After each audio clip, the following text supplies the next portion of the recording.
Le bilan d'épaule en 60 secondes. Face à une épaule douloureuse, eh bien déjà veille à exclure tout drapeau rouge nécessitant une réorientation rapide.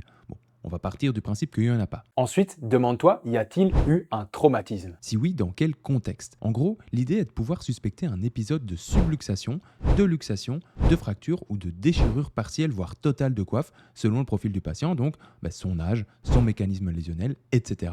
Et par la même occasion, tu objectives si l'épaule est anormalement faible ou non avec des tests de lâchage. S'il n'y a pas eu de traumatisme, l'épaule est-elle raide? Et quand on dit raide, c'est une raideur marquée même en passif. Si oui, cette raideur est-elle majorée en rotation externe d'épaule?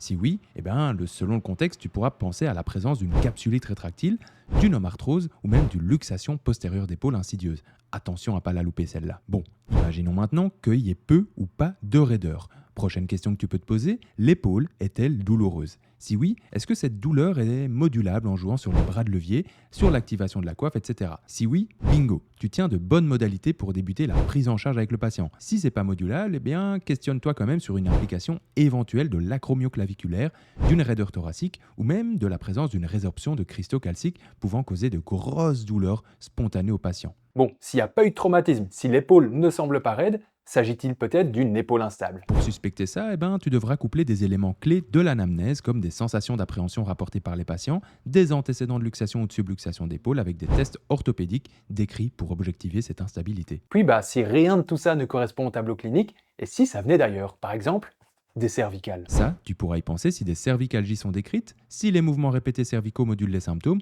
ou encore si les douleurs semblent descendre jusque sous le coude. Évidemment, ici, c'est pas possible d'être exhaustif en 60 secondes, surtout quand on parle de bilan. Mais l'idée, c'était de te transmettre des outils pour ton raisonnement clinique face à une épaule douloureuse. Alors si tu as aimé le format, t'hésite pas, enregistre, like, commente, partage le post autour de toi.